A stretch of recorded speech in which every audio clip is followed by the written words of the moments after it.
K Umamaheswararao, రాష్ట్ర ప్రధాన కార్యదర్శి, AP municipal workers and employees federation CITU అనుబంధ సంఘం.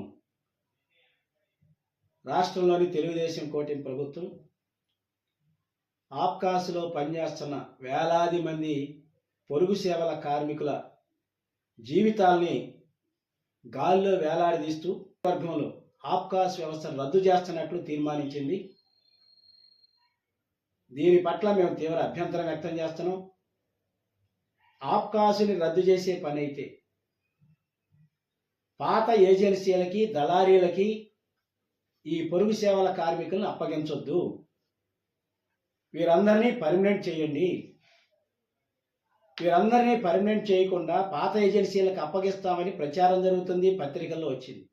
ఇది పొరుగు సేవల కార్మికులందరి గుండెల్లో బండలు పడేసింది, తీవ్ర ఆందోళనకు గురి చేస్తూ ఉంది. ఈ అభద్రతా భావం నుండి పొరుగు సేవల కార్మికుల్ని, ఆప్కాస్ ఉద్యోగుల్ని కాపాడాల్సిన బాధ్యత, భరోసా కల్పించాల్సిన బాధ్యత ఈ రాష్ట్ర ప్రభుత్వాన్ని. గత వైసీపీ ప్రభుత్వం ఊరూరా ఉండేటువంటి, సెక్షన్ల వారీగా ఉండేటువంటి దళారీ వ్యవస్థని తొలగించి వారి స్థానంలో ప్రభుత్వం యొక్క మధ్యవర్తి పాత్రను పోషించే పాత్రలో ఆప్కాస్ వ్యవస్థను తెచ్చారు. దీనివల్ల జరిగింది, దళారీలు పోయారు, ప్రతి నెల జీతాలు వచ్చాయి. జీతాల్లో కోత పెట్టే పని కాకుండా ఎవరి జీతం వాళ్ళకు వచ్చింది.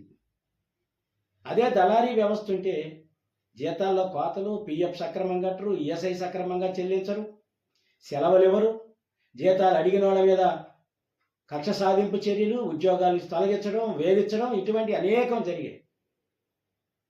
6 నెలలు 7 నెలలు జీతాలు రాక అవస్థలు పడిన సందర్భాలు ఉన్నాయి. కానీ ఆప్కాస్లో ఈ ఘటనలన్నీ పునరావృతం కాలేదు. కానీ జగన్మోహన్ రెడ్డి గారు కాంట్రాక్ట్ అవుట్సోర్సింగ్ కార్మికులందరినీ పర్మనెంట్ చేస్తామని చెప్పాడు. కానీ పర్మనెంట్ అనే దాన్ని అటకెక్కించి ఈ ఆప్కాస్ అనే మధ్యవర్తి సంస్థను తెచ్చారు. దాని పట్ల మేము ఆ రోజు కూడా అభ్యంతరం చెప్పాం. ఆప్కాస్ వద్దు, మా ఉద్యోగాలు పర్మనెంట్ చేయండి. అందులోనూ మున్సిపల్ డిపార్ట్మెంట్లో పనిచేసేటువంటి పారిశుద్ధ్య, ఇంజనీరింగ్ కార్మికులు, ఎన్ఎంఆర్లు, వీరందరూ కూడా శాశ్వత స్వభావం కలిగిన పని చేస్తున్నారు. కాబట్టి వీళ్ళందరినీ పర్మనెంట్ చేయమని అడిగాం. ఈరోజు తెలుగుదేశం కూటమి ప్రభుత్వం కూడా పాత ఏజెన్సీలకు అప్పగించడం మానుకోవాలి, పొరుగు సేవల కార్మికులందరినీ పర్మనెంట్ చేయాలి. లేని పక్షంలో రాష్ట్ర వ్యాప్తంగా ఆందోళన పోరాటాలు పూనుకోవాల్సి వస్తుందని రాష్ట్ర ప్రభుత్వాన్ని హెచ్చరిస్తా ఉన్నాం.